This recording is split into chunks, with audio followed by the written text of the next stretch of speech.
Good evening and welcome. We begin today's news wrap and update with the response of the Biden-Harris administration to the Hurricane Helene. Today, the president delivered remarks from the White House updating the nation on his administration effort. The president and the vice president continue to receive updates from their team on that they have dispersed to the ground, including FEMA director. They are working with local and state officials across the region to help families as well as businesses that have been impacted by the devastation from the hurricane. At least 120 people lost their life due to in the hurricane that took place in the past couple of days. The president and the vice president have also spoken with the governor of North Carolina, of Georgia as well, and have announced that whatever support that they need, they will provide those supports to them. Today, the Homeland Security Advisor to the President, Elizabeth Sherwood Randolph, briefed the media on some of the additional information that the federal government will be providing to the family that need it, including $750 to help families that need the necessity that they need during this difficult period. They also urge families to sign up, as well as businesses to sign up for assistance through the FEMA portal. And they've also announced that they've dispersed their FEMA workers to the ground that will go around door to door because of some families that are affected might not have access to internet to sign up or even telephone. So they are dispersing workers to the ground to knock on door and reach out to families. And the administration is reaching out in every possible way to help the families and businesses and everyone in need. To go to FEMA website and get additional updates as needed. The Vice President Kamala Harris also visited the FEMA headquarters today, where she met with workers and get additional updates, and as well as to know how the administration can continue to support the response and the recovery efforts on the ground. So we will continue to provide additional more updates. As we know, this hurricane is part of the climate crisis that the entire world is facing, and we're not just seeing that in the U.S., in the southern region, we're seeing it across the world, in India, in Africa, as well as in Europe as well. So this come at a very important time, just in between ahead of the COP29 that's coming up next month, and just last week at the UNGA, where there was a climate week, where leaders from from over 200 nations, as well as prime ministers and their delegates, gather at the United Nations headquarters to talk about issues that are important on tackling global issue and climate. The climate crisis, one of the top issues that were discussed during last week discussion. So, and moving to another activities here at the White House, President Biden hosts the U.S.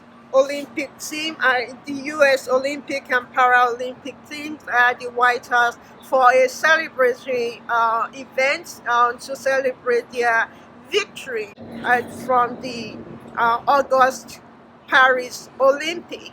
This year, the U.S.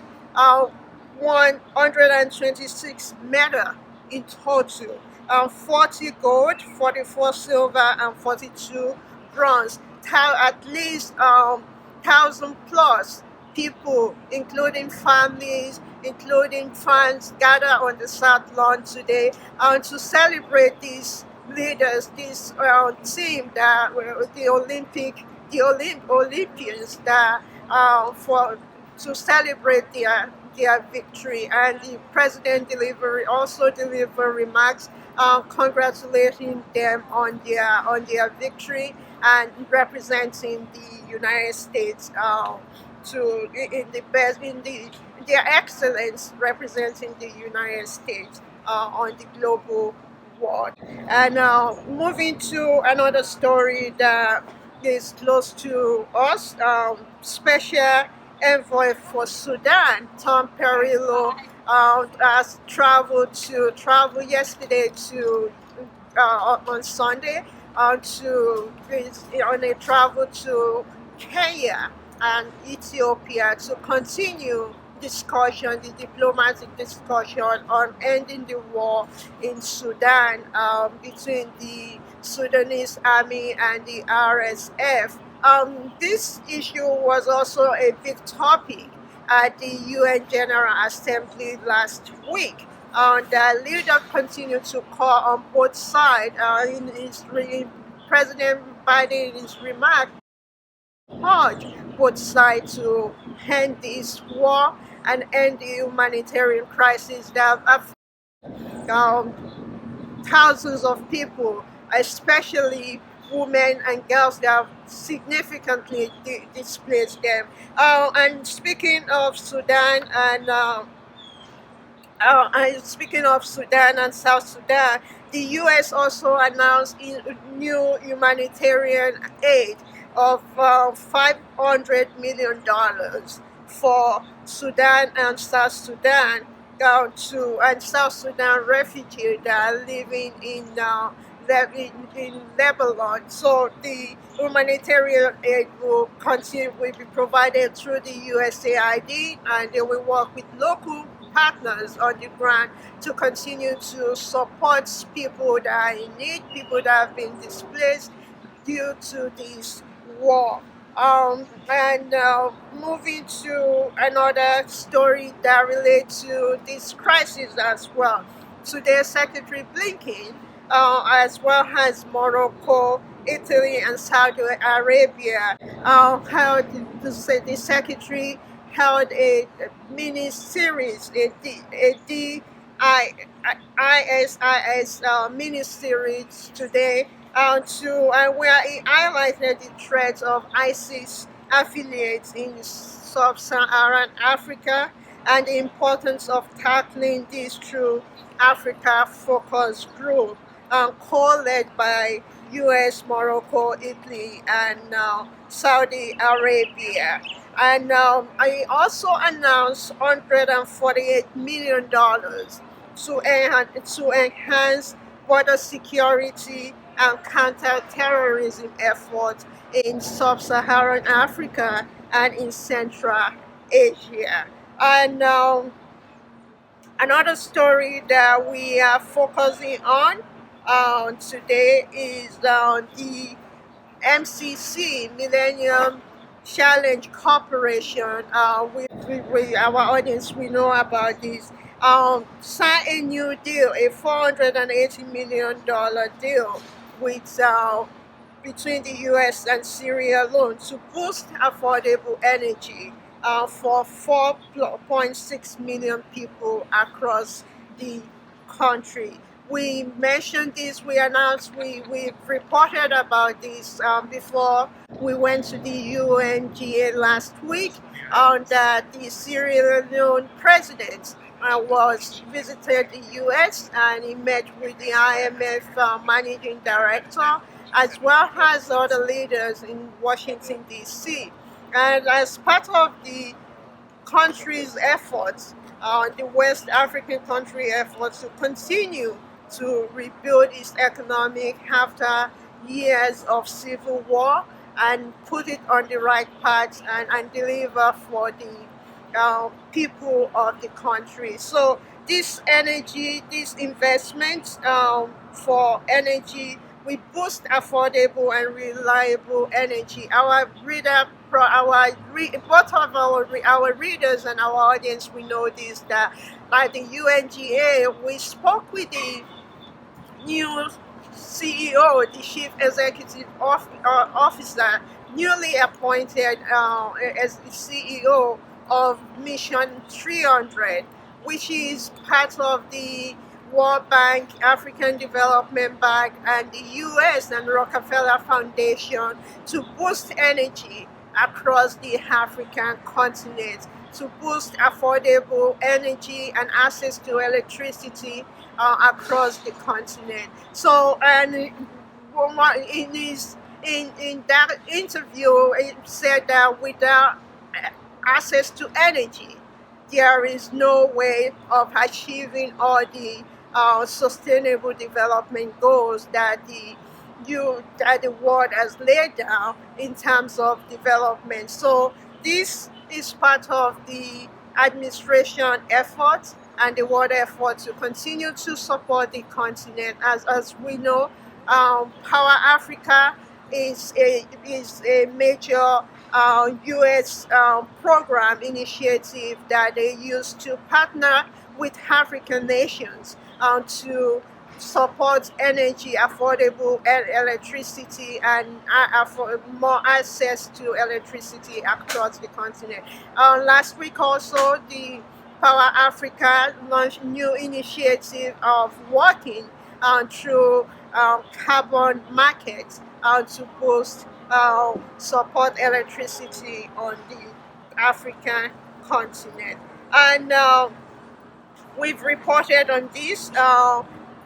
First Lady Dr. Jill Biden is on a trip to Mexico, where I'm leading the delegation, and where she will lead the U.S. delegation to the inauguration of Mexican first female president. The inauguration will take place tomorrow, and the First Lady, as well as the U.S. delegation, will represent the U.S. At the inauguration tomorrow. We provide additional updates on that also tomorrow. And wrapping up today's news, last week we spoke with we just quickly looking at my note before. Last week we spoke with the CEO of UNICEF.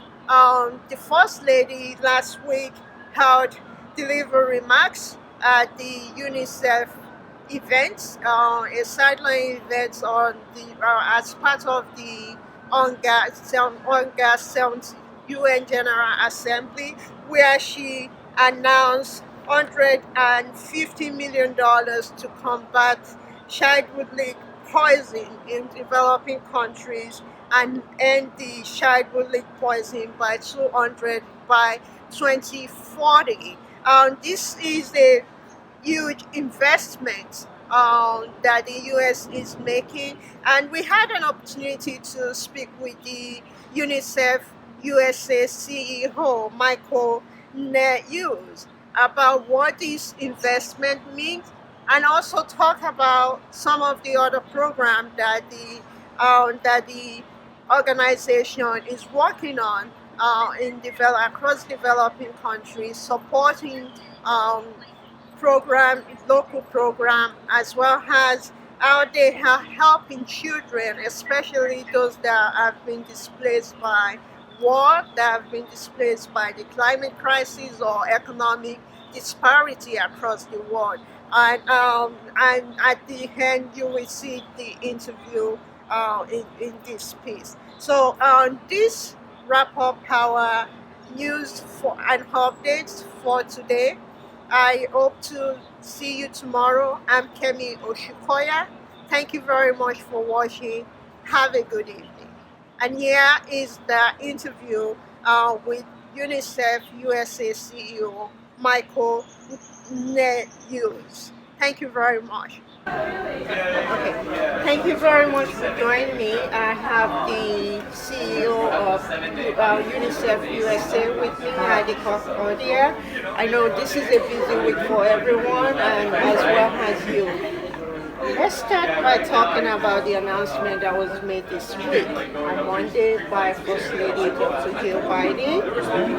Yes, well, we're really excited about the U.S. government's partnership with UNICEF and many others to combat lead poisoning in children all around the world. So one of the shocking statistics from that announcement and from what we know about lead poisoning is that in the developing world, 1 in every 2 children have elevated levels of lead in their blood.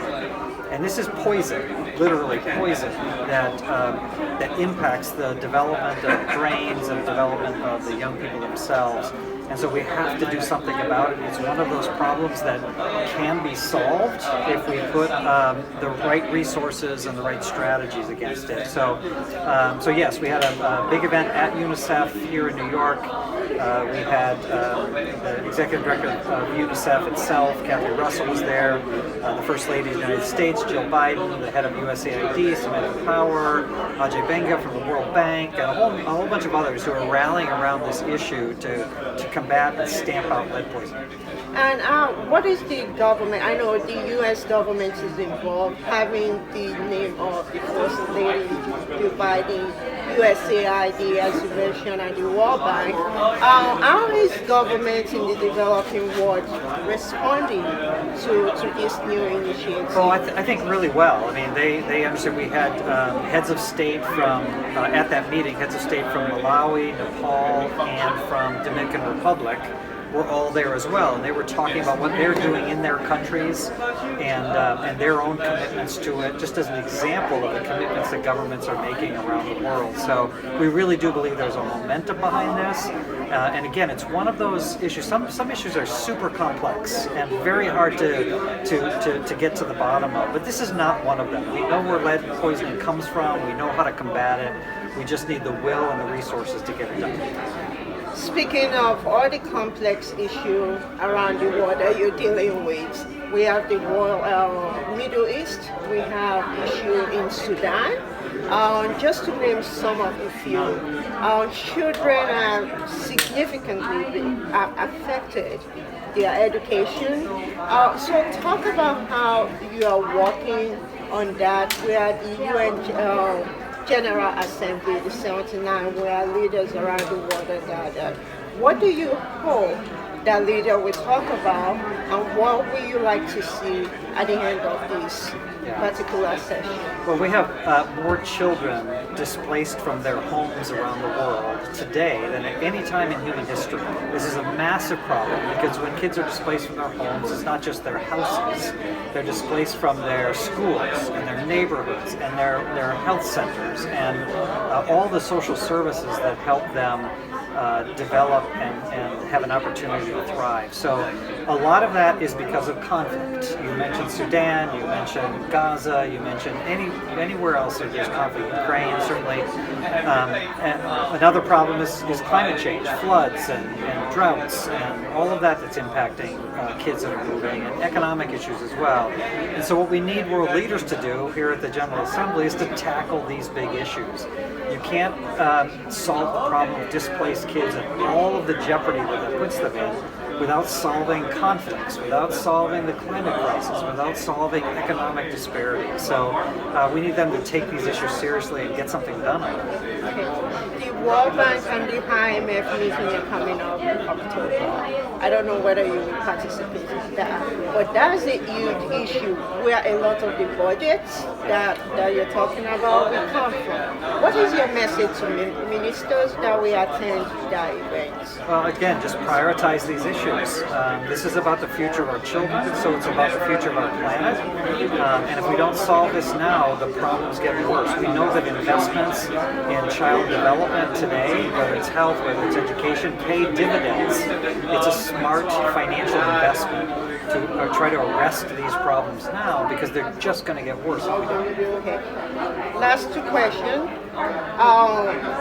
Artificial intelligence is a big topic on the sideline at the UNGA.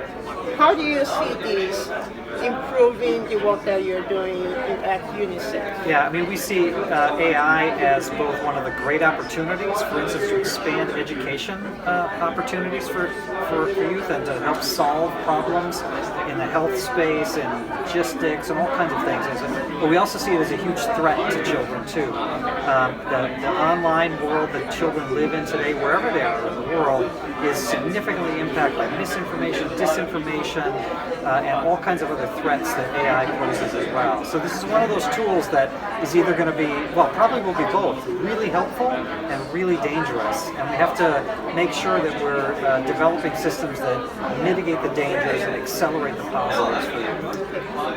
How do you stay level-headed during this week of marathon meetings and activities, and what are you doing to stay relaxed? I think one of the things about this week, which is so powerful, is that so many people from so many different sectors are here in New York working on similar issues, and it's when we come together, sometimes you bump into people or in a meeting you hear something that's going to accelerate progress. And I was at a meeting yesterday with some corporate leaders, and we were talking about the power of corporate partnerships, and one of them said, we just don't all know each other yet. So the more we know each other, the more we hear what each other is doing, the more we find partnerships that will accelerate, will multiply our success. So one plus one equals 3 and 4 and 5, not just 2. And so I'm energized by all of that this week, but I'm waiting for the weekend to go home. Thank you very much for joining us. It was a pleasure talking with you. Thank you.